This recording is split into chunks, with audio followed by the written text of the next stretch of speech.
All right, so picture this. You are someone who's really in touch with your feelings. You're very sensitive, you're quite intuitive, and dare I say, you are very emotionally mature. You have mastered your emotions in a way that most people haven't. Yet when other people describe you, right? Let's say you've got someone who is describing how you are as a person to someone else. They say, oh my gosh, she's really aggressive. Or wow, he's really blunt. Or when it comes to what they want, they're like really direct. Like they're like really combative sometimes even. Like they have no problem saying what they mean and meaning what they say. It sounds like these are two completely different people, right? But they are not. As a matter of fact, these are all qualities that Aries Rising possesses. So in this video, I'll be discussing everything you need to know about Aries Rising in your natal chart. So stick around. You definitely don't want to miss this.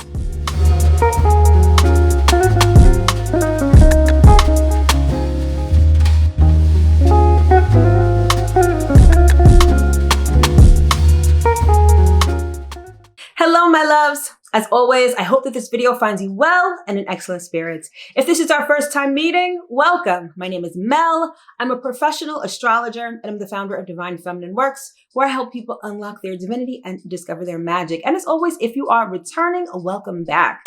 So this video is all about Aries Rising. As a matter of fact, this is going to be the first video in a series on all of the rising signs. All right. So when it comes to our rising sign, it gives a lot more information as to who we are. So many people are really tied or married to the character traits of their sun sign. And while that isn't necessarily a bad thing, your sun sign is only one facet of you. As a matter of fact, your sun sign and your rising are part of your big three: your sun, your moon, and your rising sign. And these three signs together really give a comprehensive view, if you will, of your personality. All right. And if you want to know more about the big three, did a video all about it. Check it out right here. Link will be in the description box below. However, in this series, I am talking all about rising signs. All right.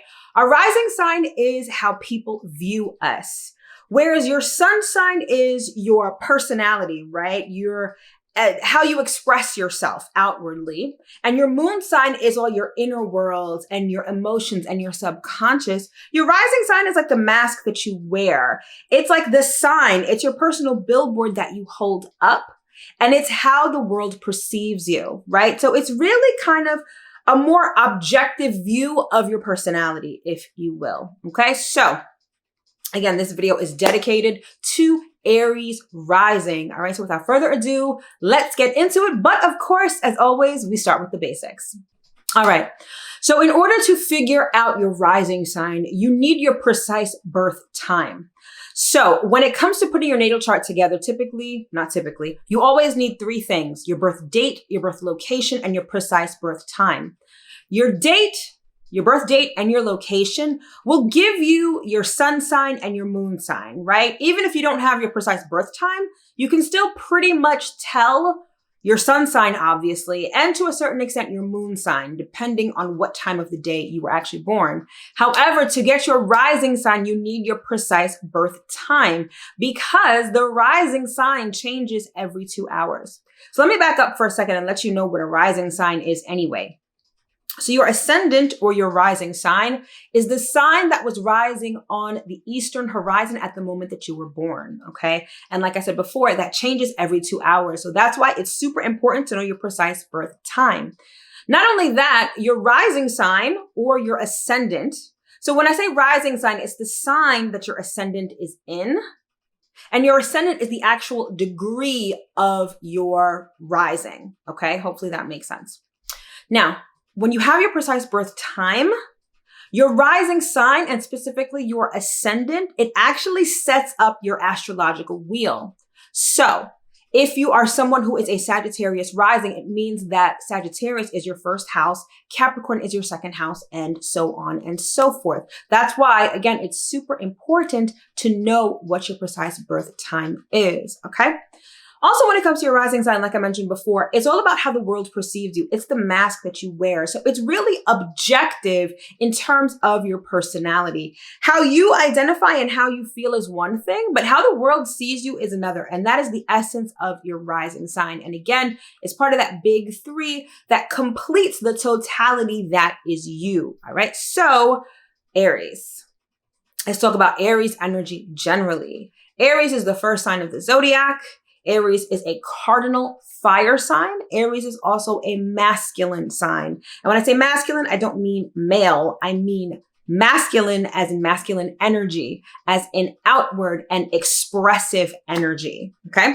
So Aries is fiery, it's bold, it's dynamic, it's a pioneer and an innovator. Aries starts shit. I like to call Aries the firecracker of the zodiac because it is like a firecracker, right? That energy to start something new is like lighting a firecracker and watching it go off, right? So when it comes to Aries rising, generally speaking, the world sees you as someone fiery. The world perceives you as someone who is a starter, an initiator, someone who's bold, right? Perhaps someone who's even physically strong. These are the characteristics of Aries generally, all right? So now let's get into some specifics as it relates to Aries rising. So as an Aries rising, you're a lot more than just a firecracker or a shit starter or someone who likes to fight, right? There's so much more to all of us. And I want you to remember that we're not just our sun sign. We're not just our moon sign. We're not just our rising sign. We're actually all 12 zodiac signs. We just express it in different ways. So in a nutshell, Aries is not only fiery and an initiator. Aries is sometimes a homebody and very sensitive, a people person and a born leader, and very much ambitious and success driven. The way that your astrological wheel is configured, Aries is your first house, hence the fire and the initiation. Cancer is your fourth house, hence the homebody and the sensitive nature. Libra is your seventh house, which makes you a people person and a natural leader. And your 10th house is Capricorn, which makes you ambitious and success driven. So see, it's like a diamond, right? There's so many different facets. So when you say, yeah, I'm an Aries, let's say you're an Aries sun, right? And you know that you have that fiery personality, but you're so much more. Perhaps you've got your moon in Scorpio. So even though you're fiery, you're very deep and emotional as well, right? So it's really important to understand not only your big three, but the house placement for all of the signs. It can definitely tell you a lot. And speaking of which, let's get into some different areas of life and how they pertain to Aries rising. All right, so let's talk about three topics that people are usually concerned with: relationships, money, and career. All right. So first up, relationships. So as an Aries rising, let me back up for a second. First, let me make mention of the houses in your natal chart that deal with relationships. Now, there are quite a few, and I'm not going to cover all of them, but I will mention them. The third house will cover your siblings and extended family members. Your fourth house will cover people like your parents and your grandparents. Your fifth house will cover children. Sixth house, coworkers. Seventh house, committed partnerships and marriage. 10th house, employees, followers, subscribers.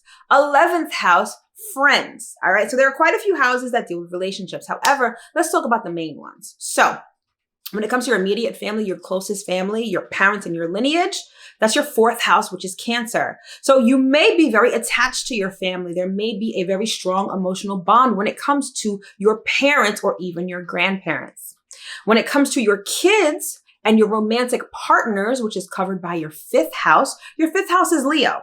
So you are the leader in your romantic relationships and you're the boss of your kids. All right. You like to sit on your throne and dictate, and you typically like to be the center of attention in those relationships. When it comes to your partnerships and your marriages, like your committed relationships, we've got Libra. And so you are very much, you could be kind of a people pleaser when it comes to your committed relationships or in marriage. You can be very much about the other person. You're very sociable and you love beautiful things when it comes to your marriage and or committed partnerships. All right. And then when it comes to your friendships, It is your 11th house, which is Aquarius. So you typically tend to gravitate toward people who are quirky, eccentric, who are out of the box, who may have like different color hair, who don't adhere to social norms. Your friendships are undoubtedly very interesting. All right. Now let's talk money. Now the two main houses when it comes to money are your second house and your 8th house. So for you, your second house is Taurus. So when it comes to money and material possessions, honey, you like luxury and you like to have money. Perhaps you like to have a nest egg. You like to have a full bank account. But the good thing is that Taurus is a worker and a builder. So when it comes to your personal finances, you tend to be someone who is not afraid to put in the work. You like to put in steady work. And most importantly, you like to feel comfortable. If your bank account dips under a certain amount, you are definitely probably freaking out. All right. The other house concerned with money is your 8th house, which is shared resources and debt. So shared resource would be like business funds. Let's say if you own a business with somebody, or if you are married, like your joint bank account, right? And your 8th house is Scorpio. So when it comes to your shared finances, it's like still waters run very deep. Scorpio is a very deep and substantive sort of sign. It's like your partner's money is most definitely your money. They are very much intermingled, all right? And when it comes to debt, you may have little issues with debt. Debt may be a situation or an area of life that can be a little mysterious. Maybe you have incurred a lot of debt, or maybe you've incurred debt related to things that wouldn't be seen as savory. Let's say that, a little unsavoriness, maybe even a little criminal activity for some of you. Obviously, that's not all of you, but you get what I'm trying to say. When it comes to debt and shared resources, it's a lot of commingling of funds, and there could be some not so good stuff going on in there. All right. And then finally, we're going to talk about work and career. So your 6th house is your house of work, which is your job, like your daily job, your 9 to 5. And your 6th house is Virgo. So when it comes to your daily routine, your job, your 9 to 5, you're very perfectionist. You are very meticulous, detail oriented. You probably make a really good manager or supervisor because you've got a keen eye for detail and you're probably really organized and efficient. And then when it comes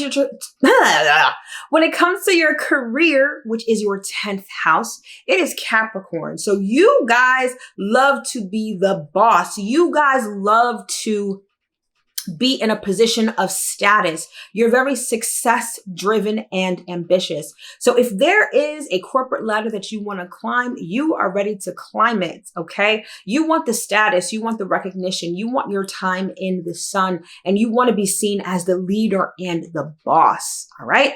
So now that we've talked about that, let's talk about some characteristics that you may or may not know about Aries rising. All right. So I sort of alluded to this in the introduction. Okay. If we're talking about things that are hidden, right? Things that we can't necessarily see about ourselves, we would examine the 12th house, which is the house of the unknown and the house of solitude. So for you, Aries rising, your 12th house is Pisces. So you're sort of a paradox because on the outside, right? How people perceive you, AKA your ascendant, your rising sign, or your first house, you're very out there. You're very outgoing. You're very bold, dynamic, risk-taking, all of the characteristics of Aries. However, on the inside, you are like an old sage. You are an old soul, right? Because Pisces is your 12th house. Pisces is the last sign of the zodiac. Now, Pisces is water. It's a water sign, it's mutable energy, and it's very feminine, which is almost the exact opposite of Aries energy generally. So when it comes to your inner world, you are very substantive, very deep, and very sensitive. The thing about Pisces energy is that it is the last sign of the zodiac. So it has collected everything from all of the other 11 zodiac signs. So there is a certain amount of wisdom gained through experience. Now, Aries being the first sign of the zodiac, it's almost like the energy of a baby, right? Fresh out the box, literally sometimes. But a baby is, lacks life experience, is just can be selfish, right? Because babies, they want what they want. They don't care about what anyone else is doing at the time, right? And so that's how people may perceive you. People may perceive you as someone who can be selfish, headstrong, again, all of those Aries type qualities. However, underneath, you are like an old sage. You're very intuitive, dare I say even psychic or telepathic, right? You are emotional. Yet you probably, let me not say probably, you definitely don't show this to people. Your inner world is soft. It's secretive also. It's very sensitive. So even though you present as someone who is like the essence of fire, on the inside, you are all water. You're all emotion. You feel everything around you. Now, the thing is, you may not even be conscious of this because the 12th house is the house of the unknown. It's the house of your subconscious, your inner world. So this may be a side of yourself you haven't even tapped into yet. However, I really urge you to tap into it because it will add such a richness and depth to your life that you probably can't even imagine, right? You have so much more to offer than just what is at face value, right? Again, on the inside, you are an old soul. You are a sage. You are wise. You're sensitive. You feel everything around you.